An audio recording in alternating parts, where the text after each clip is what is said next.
Ladies and gentlemen, welcome to the GBYWN Australian podcast. Once again, here we are today. I believe it's episode number 5, and today we are with a man that maybe a few people out there aren't too aware of. His wrestling name is Andrew Riley, but I know him as Taylor Johnston. Taylor, thank you for joining us here today on the Australian podcast. No worries, thanks for having me. No worries, buddy. Now, I guess I've been talking to you on the internet for a couple of years now. Yeah. Now you wrestled for a little federation in Geelong called XCW. What did that stand for? What was it? We had two. We ended up changing the name like twice. Once it was Extreme Cryo Wrestling, and then we changed it to Extreme Championship Wrestling. But yeah. We kind of got like, I don't know. What does cryo mean? Because Cryo is just our suburb Oh, gotcha. that we Okay. lived in, so it's like, yeah, it's like Geelong's the city, Cryo is the suburb. Ah, gotcha. Okay. Well, I think I preferred that name. Yeah, well, everyone just decided, most of them just wanted to change it because they all they wanted to sound professional, as they say. Yeah. Fair enough. So, before XCW comes along, you're obviously a fan of wrestling. At what point did you feel like, I want to do some wrestling, even if it's backyard wrestling? I think it was back in the age of, I was about 14, yeah, about 14 years old. Watched an old SmackDown taping. I think it was on Foxtel. It was they were setting up for it. It was like the week before one of their pay-per-views, and it was they were promoing the hell out of for Undertaker returning in a casket for a casket match or something. Yeah. I can't remember fully, but then like just watching some of the stuff like that, and it sort of just got me into it. And I used to watch it with a couple of friends. Yeah. And that's pretty much like how we sort of came around, sort of starting stuff. Okay, so it was just a Bringing it all bunch of... together, sort of just like. Was it those XCW guys that you first wrestled with? First lot of people was myself, a guy called Chris Jarvis, it was Ben Nero, and then like it was us three for a little bit, I think for a good couple of months, and then Ben had his brother Ash that joined, and then we thought, it would be alright for a little bit because we had an extra person, and then we slowly started to get a couple of people, but then they left, and then but pretty much it was just us four as the main, Okay. like main runners sort of thing. Okay, so at that point, was it dubbed XCW? Yeah, it's been XCW since, because technically we had a fed beforehand, and that was it was under me as like sort of owner, main runner, I always made the cards and storylines and stuff like that. But then Okay. the Neros wanted to do XCW, so they changed it and took over it, and Okay. I sort of got outvoted. Ah, I see. Well, it doesn't help that they're brothers. No, exactly. So, okay, so when you first start XCW, are you just wrestling on mattresses in a backyard? Yeah, mattresses. Had old mattresses, and it was my house. Yeah. And like you could see, it was like the rattiest looking house. It had the biggest backyard. So Yeah, that's why we all massive chose backyard, my massive. house. Perfect for a ring, really. Yeah. Oh yeah, but housing commission, so you can't really build nothing. Fair enough. So what was your first impressions of early on in XCW? Because I remember some of that really old footage in your backyard, and it was very hard to watch. Yeah, it's always has been. Like we were people that would just I think when we were younger, we just thought, oh yeah, we'll grab each other and we'll just throw you here, throw you there, you jump off the fence. I mean, that's what I normally did most of the time, we never really took it like to an actual like thought about it more full on. Like we would never do, like back then we never did like a suplex or anything like that. It was always like what like just basic sort of crappy punch kick, a DDT here, Yeah. choke slam there, and then that's pretty much it. Yeah, so basically every match is pretty much an all-out brawl. Pretty much. That's XCW sort of style, and it got boring very quickly. Fair enough. Whenever Continue. whenever I tried to sort of like switch it up and add like, because every time I used to always watch it, so like I always get like ideas and sort of thoughts of like how I could like improve myself to do other moves and just anything like that. But they were never open to it. Like it was always they can come up with new moves and they can try it, but if anyone else tried and thought up of a new move and sort of outshine them, then it was, you can't outshine them because they were in charge. So that's not people in charge. How is that fair? How do you deal with people who are like that? It's just so unfair to say to someone, you can't improve because you'll make us look bad. Wouldn't you want other people in your federation to get better so then they get better, so then the shows are more watchable? No, you'd think that, but like, I mean, we were only just young, we were only just young kids, so we didn't like, well, I guess 14 is not really young, but like, in a sense, but I mean, we weren't like, I don't know, we didn't, I don't know, it's kind of, you couldn't really,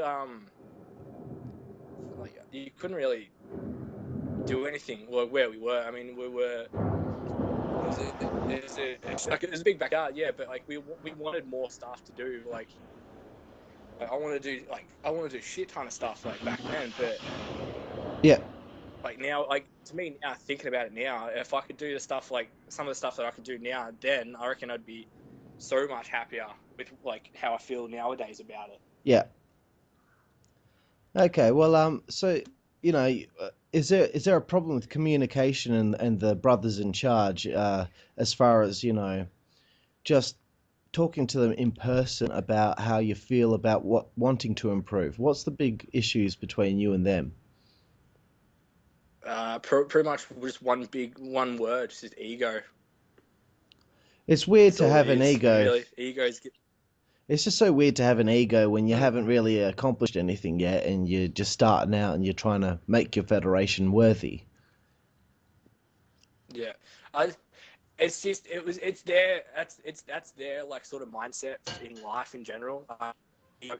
Mindset, like that's how they treat, that's how they act in life, sort of thing. So like they just brought that over, and then it just made it more corporate bullshit than like sort of thing. It was just ego took over everything.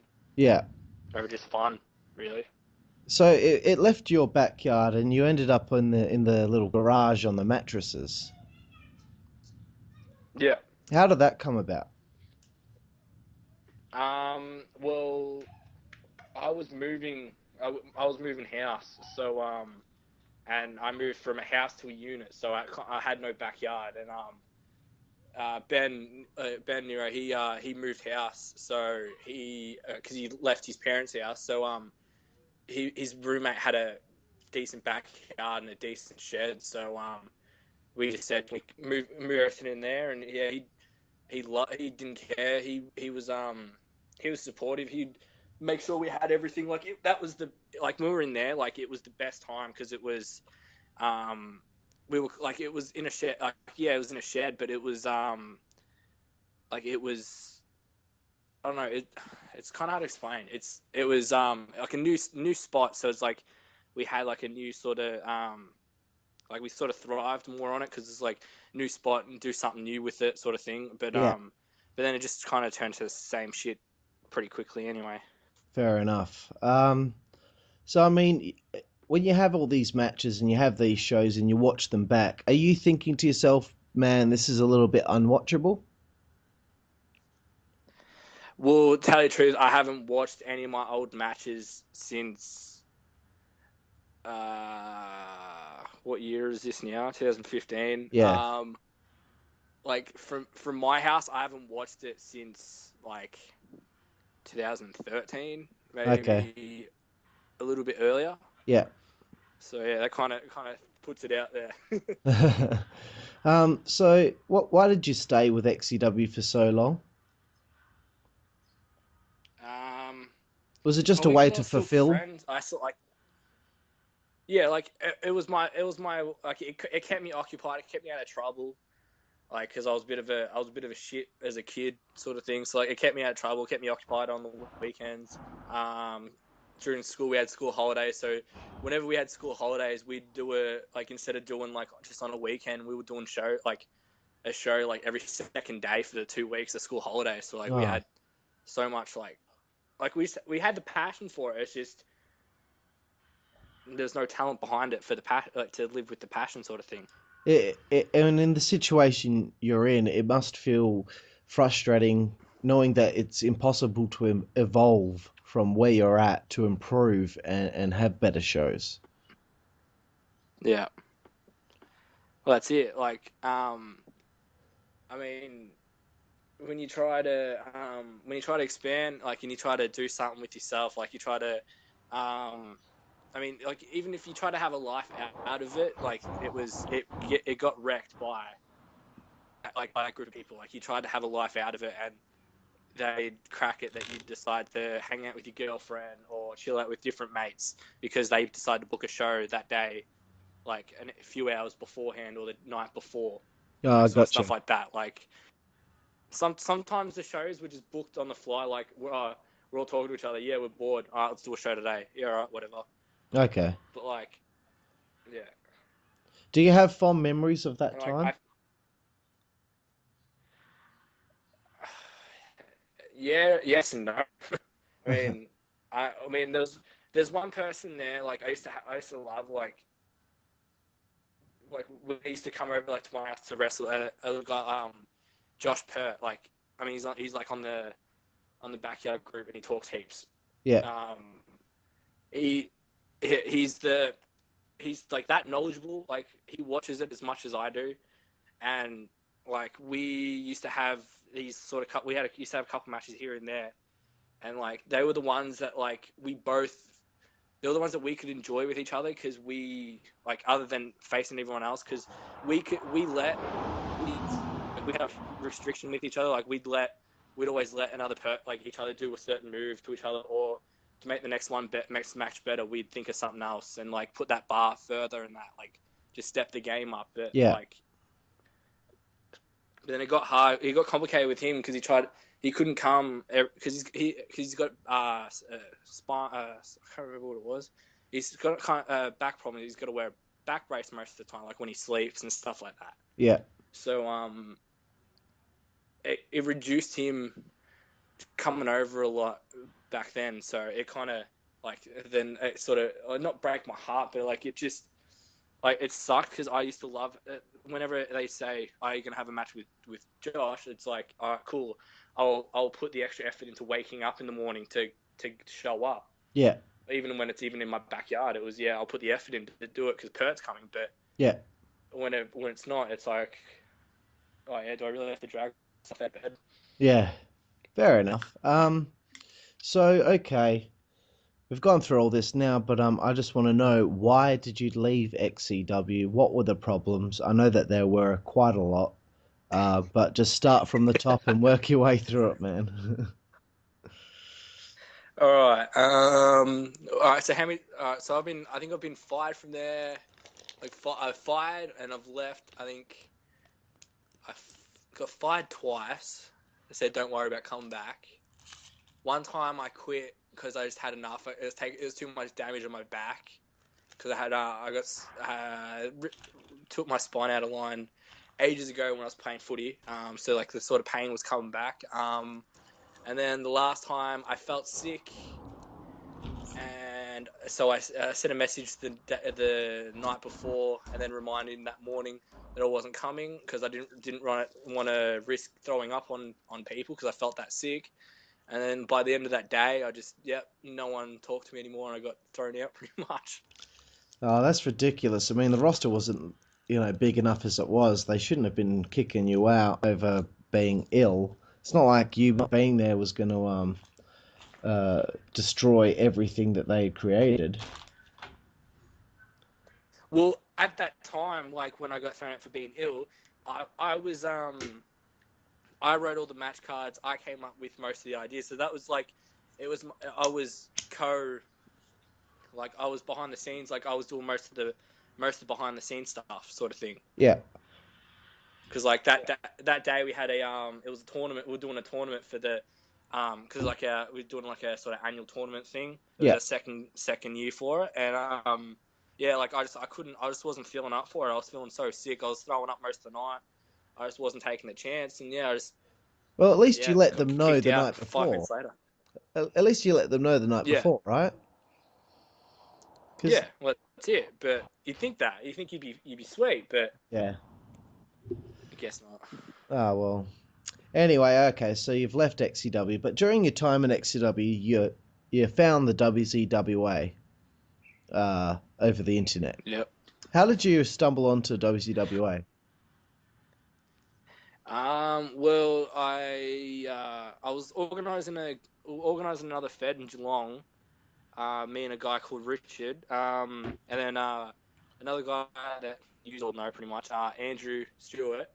Oh, yeah. Sent me a message saying, you should talk to this guy, and it was Jack. It was Jack Wallace. So I started talking to Jack, and then Jack just started sending me videos and everything like that, and then I was like, I talked to Jack for a good couple. I think it was a good couple of weeks, and then he just said, "Yeah, if you want to come up or anything like that, just talk to you." And then it's pretty much how we started talking ever Okay. since then. So when you saw WZWA, were you kind of blown away to make that comparison between WCWA and what you were doing with XCW? Oh yeah, like I was looking at like you got like Jack and like Luke and that. Well, back then, I mean they were what like 16, Yeah. 17 or something back then. Yeah. Yeah, like just before Resolution 1. Yeah. Yeah, well, like it just to me, it just like it was just like I could have been like that when I was that age, and like it did like it was like two things. Like it made me feel good that there's like that there's still something like to do with backyard wrestling around, and like but then it made me feel shit like to myself that like I was like 16 and I could do jack shit worth of like wrestling wise, and he's like Jack and Luke doing like the grudge match they had at Resolution, like freaking, yeah, they jumping through tables and shit like that. And here I am, I'm like, yeah, couldn't do that when I was 16. Ah, I see. So, I mean, you're looking at the quality of WZWA's wrestling and feeling to yourself, damn, I wish I could do that. Yeah, like if I could do, like I could do that and be like around like that awesome group of people like that encourage you and everything like that, instead of having people that would just like attach a ball to your freaking a chain and ball and chain to your ankle and just weigh you down pretty much. I see. Well, that's such a shame to hear, man, because I know your passion for wrestling and I know how much you like WZWA. And as I've always said, bro, anytime you want to move to Perth, there's a spot waiting for you on the roster. Yeah, cheers. Yeah, me and the missus, we've been talking about it. We've been organising it. We're just slowly. It's just the slow steps sort of thing. Yeah. Okay, so XCW's done at this stage with you. Um, so you go quite some time without wrestling, is that right? Yeah, well, I did. I think I did. We had a Fed in GCW for a little bit, and that was with Richard. That went for I think 2 or 3 months, and then Why didn't that what work was it? out? Yeah. The Neros got involved in GCW Ah, okay. pretty much, and then that's how XCW came back, because the Neros got involved, and then Ash said he can take over from Richard because he was having a hard time, like he's going through like a shit time in life sort of thing. So Ash said, yeah, I'll help you. He took over and then sort of renamed it back to XCW, and yeah. Well, that sucks. They like came in and took over your Fed and then killed it and made it XCW again. Yeah, and then because he was happy. Ash was happy with it because he got a few extra people. Like he got like Carl and Moose and Sam and like stuff like that, and Jesse. So like he was happy he got the extra people, so he wasn't restricted to like 4, 5 people. He got a good 7, 8 people to a roster, so he was happier. So okay, so after that federation, what happened? I haven't wrestled for a year, pretty much. Yeah. Nothing to do with backyard wrestling for pretty much a year. Besides, we've tried to organise another fed in Geelong, but like without like the Neros and stuff. But we haven't really put the passion out for it. We've sort of just they wrecked it once. We're just not up for it again. Yeah. Even though we've said we're not going to let them in, like bring them along, but they just wrecked it sort of much. They sort of just drained out the passion for it. That's a shame. But anyway, moving into more recent stuff. Titanium Championship Wrestling starts up in Oakley in Victoria. And I guess they must have had 11 months worth of shows before you joined the roster. I'm not 100% sure how long I think it's been about 11 shows now. Yeah, I joined on the 11th one because their 11th show I joined. Okay, how did you get in touch with them? 1 year. Funny enough, Andrew again. Andrew Stewart. Andrew pretty much Andrew Stewart. He's got the connection with everyone. He talks to people, and then he said we should join that. He joined that lot, and he was talking about it. We were working ring crew for a pro fed in Melbourne. Yeah. He was talking about it, saying if we want to go do it, you should come do it. And so watched a couple of things, and then I was talking to the guy that owns it, Mitchell, and Mitchell Mann, and he's a top bloke, and he said come along if you want, and had a match a week ago. Yeah.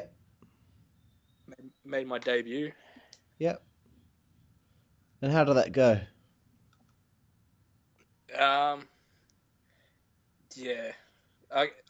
To me, like I wasn't a fan of the match, like myself, but like, I mean, for being the first match back for a year, I was pretty gassed pretty quickly. Yeah. And but like other than that, like it felt good. Like that group of people, like their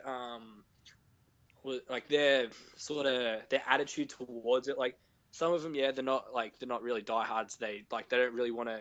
They don't get into it. They just do it to fill up a day. But like to me, like some of them, like they just bring that mojo back. Like you just want to go do it for like hours and hours on end, or just non-stop sort of thing. Cool. Like Mitchell, he's got like a brain, like he's got it for it, but like we just gotta. It's just we need the roster sort of thing. Like he's on numbers too. It's like everyone's on numbers because it's really hard to find anyone around Victoria. No one does it around. It seems so strange that it seems in Victoria at this stage, with the state of backyard wrestling Victoria, you guys can't seem to find the numbers, and I don't understand that because in Western Australia, WCW had a roster of about 27 people at one stage. Why is it that you guys can't find anyone else? Are there any wrestling forums or anything that you guys can go on to try and find some more people? I haven't really found one. The only way I've got feelers out was through like your group that you've made, like the Australian Backyard Wrestling Group, and like that's the only way we've pretty much got to like try to get some feelers out and find out who's close by and sort of things like that. Well, you got Jesse. He might be popping on. Yeah, well, Jesse's coming because we're doing an Anzac Day sort of show on the Saturday, and Jesse's coming all the way down from Albury to come and wrestle, and so yeah. Oh, good, because I really always thought good to see his face again. Yeah, Jesse was always a really cool guy for me to talk to because, you and he were the only guys I really spoke. I mean, I spoke to Ben a little bit. I think Ben's a really nice guy. I think Jesse's a good guy, and all he wants is just to wrestle, and I feel so bad that he hasn't really had the opportunity, so I'm happy to hear that he might be popping along and joining TCW. Yeah, well, he's joy. Like he's a part of it. Like he's been trying to work dates for a while, and like from coming from Albury, he's got to catch a train from Albury to Melbourne, and then from Melbourne, like if he stays at like my house, he's got to come all the way to Geelong, and it costs him $55 for a weekend to come up and back, and Oh, like really? if you don't work, it's not. Yeah, it's like if you don't work, it's not really money you can really blow on it, sort of thing. It's just such a shame that there's these things that get in the way of people who are passionate about this to make something like TCW something that's really great for Victorian backyard wrestling. Yeah, well, Um, that's right. Like yeah, we've all got the passion. It's just most of us don't. Some of us don't work, so then most of us don't have the money, like the biggest amount of money to go and sort of go to the places to go get to be into it, sort of thing. yeah. So I'll get back to TCW a little bit later. Before you were mentioning that you were working on a ring crew for a Pro Wrestling Federation. Yeah, So, yeah. MCW Melbourne Championship. okay, cool. It's So, their new show for the year. are there any chances that you and Andrew might do some pro wrestling training with them? No, it's just Andrew knew the guy that runs ring crew, so he was just looking for a couple of people to fill out because he only had two people, so he had a couple of people back out, so he just needed some desperate hands on deck, sort of thing. Okay. But would that be something that you might think about in the future? Maybe do a little bit of pro wrestling training once you've got some money behind you? Oh yeah, definitely. I mean, there's plenty of places in Victoria to train. I mean, there's Carlo Cannon's school, and that's the guy that got trained by Lance Storm. So I mean, that's Yeah, a pretty big credibility. yeah, So I mean, and then there's another guy in Sunshine, George. He's an old bloke, but he's more the old school style sort of wrestling. Like he's the nitty gritty yeah. sort of style. Cool. Well, I mean, you So got I some mean, options so I there. mean, yeah, well, that's it. Okay. Well, okay. So you're in TCW. How do you feel the show went when you were there? I obviously you weren't too happy with your match, but obviously it's been quite some time since you've wrestled. Um, what does the future hold for Andrew Riley in TCW? I mean, I'm hoping everything stays good as it was. Like, if I keep the momentum that I got from the first show. I mean, I might have lost like the first match, but I mean, just still the momentum I had from it, and then sort of just the mojo and the positivity and everything from that. Like, I mean, there's no stopping me really. Well, good If I man. keep the same way I'm going now. Yeah. Well, that's good. I really hope the best for you in TCW. I mean, and I'm going to be on your ass about the improvements that I know that you need to make. And Yeah. I'm hoping that at some point you can fly over here, have a match here, because people like Dark Ice will certainly help you out because you're a big dude, he's a big dude, and he'll give you a lot of great advice that you could take with you and help yourself become a better backyard wrestler. Yeah, yeah. Like they said, like Dark Eyes, like he's a big dude, and like he's like watching like some of the stuff with him, like I seen him like doing a swanton or a moonsault, like it just throws it out there, like you could be a big bloke, but it doesn't mean that you're restricted on doing any like certain things. Yeah. I mean, this dude's a freak of nature, to be honest. I mean, someone that size can do a moonsault off the top rope. I'm just astounded. Yeah, that's it. So, what do you feel that you need to do to improve and become a better wrestler?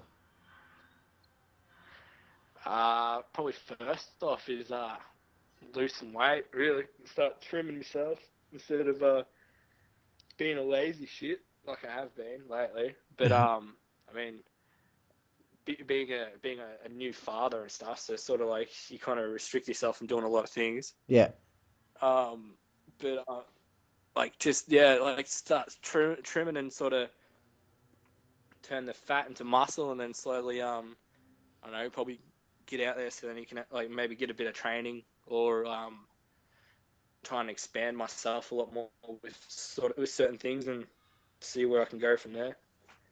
Cool, bro. Another question I got for you. You've been doing backyard wrestling for several years now. Are you frustrated at all with the little that you've been able to achieve due to the fact that a lot of different factors have held you back from being able to achieve those goals? I mean, I mean, it frustrates me like because you want to do so much like for people, but then like you want to do so much like for yourself to make yourself like sort of confident to do things, but then it kind of also helps if other people will go with what you want to do, or like not like I mean unless they don't feel comfortable with it, but I mean like help you like for you to make yourself like you got to help yourself, but then you got to help others to work at everything out. Like Yeah, I don't know. I wish I accomplished more. I wish there was more out there at the yeah, time when I started than what there was. Like, yeah.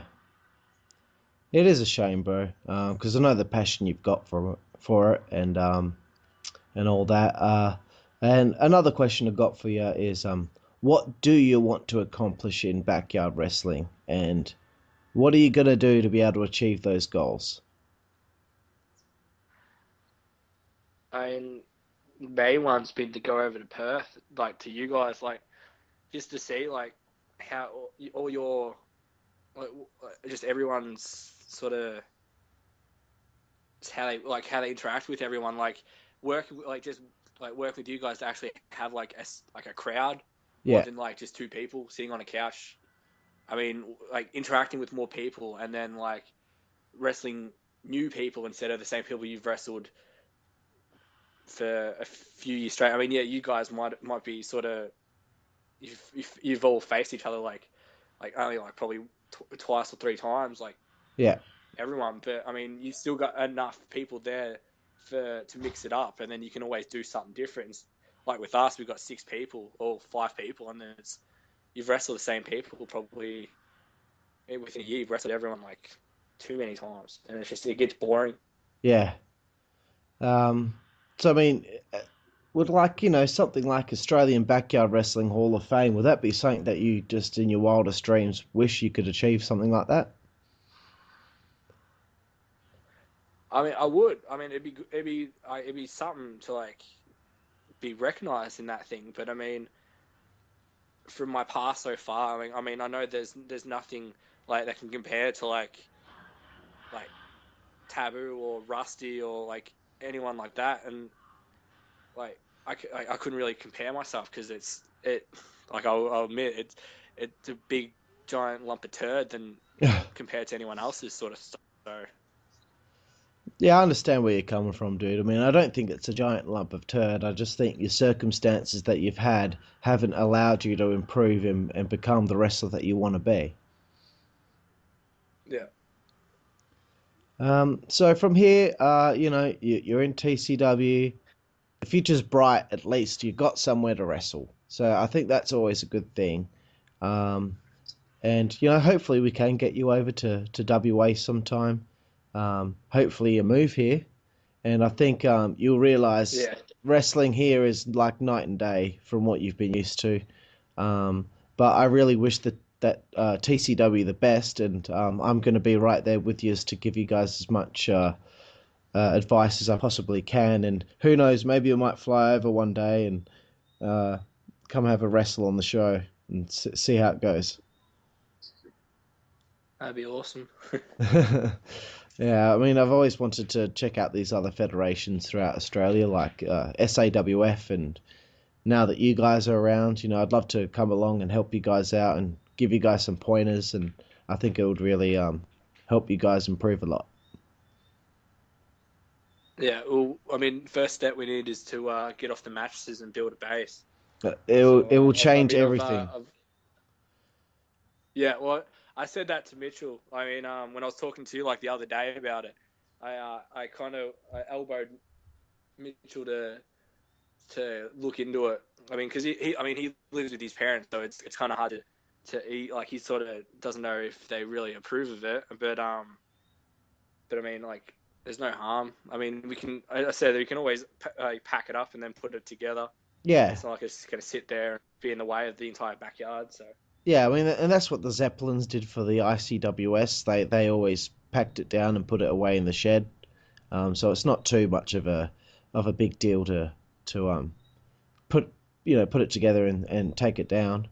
But I think number one priority with TCW is to get that base, because I swear to God, it will change absolutely everything as far as your matches are concerned and the quality of the content that you're putting out for everyone to see. Yeah, Mitch, listen, build a base. Yeah. And in one of the recent podcasts, Daniel Johnston gave a good plan to take into place to build a base. So I hope you forward on that podcast to Mitchell and let him know exactly what you need to do to get one made. Yeah, I let him know sort of rough. I told him rough sort of from going off like from DJ's podcast. Like I seen the rough, like what you need, like some wood, some tires, and like just some foam and sort of stuff like that. Just a rough one to get going, sort of thing. Yeah. It's not too difficult. And once you guys do it, it will change everything. And that's all I've really got to say about it. Yeah. I guess I'll finish off this interview with just a couple more questions. Number one, who has been your favourite person to wrestle over the years? That'd be Pert. Maybe Josh Pert. He was the best. What was his wrestling name? Like for me, because what was that? Sorry. What was his wrestling name? Redux. Oh, okay, yep. Redux. That's how you spell it, isn't it?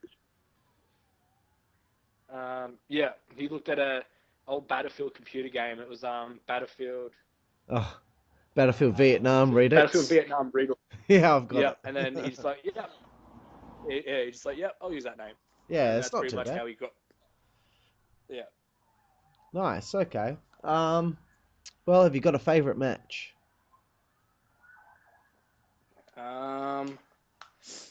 Favorite match. Probably be. It was what last year. I had I won the XCW hardcore title, and it was an hour-long Ironman, but like. Yeah.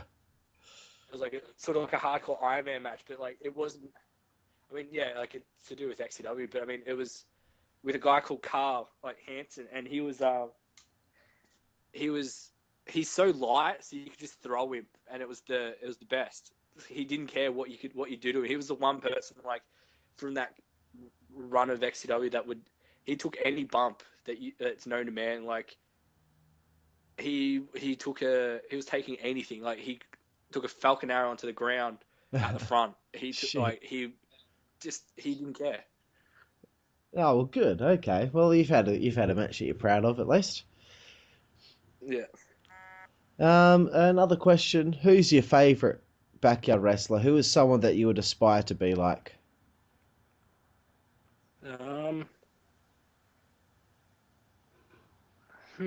That's I never really thought about it. Like backyard wrestling, I never really thought about it. I mean, I could probably just suck up your ass and say you, but I mean, yeah, go on. Like, you can suck on my ass. I mean, like, yeah. Well, I mean, there's you, and then there's also there's Chaos and Ice and like just the big blokes that could do so much, like Antilochus, like. Yeah.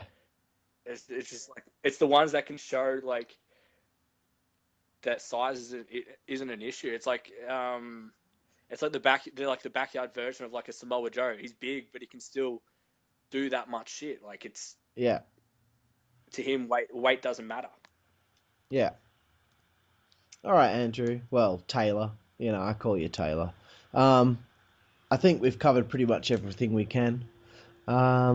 So I just want to thank you for being on the podcast here today, and I just wanted to expose to people out there throughout the GBYWN and Aussie backyard wrestling that there are some backyard wrestling battlers out there who are trying so hard to become a part of what everyone else has created in their own little worlds. And someone like you is the perfect example of a person who is trying their hardest to become as important as one of maybe like a WCWA or someone like a Rad Hazard, those types of blokes. And, just the tools that you are being given right now are holding you back, but I know with the passion that you've got, you're going to make it someday. Thanks for that. And thanks for being on the podcast, bro. Thanks for having me. No worries. It's been fun. Yeah, have you got any last messages or words to say out there to anyone? I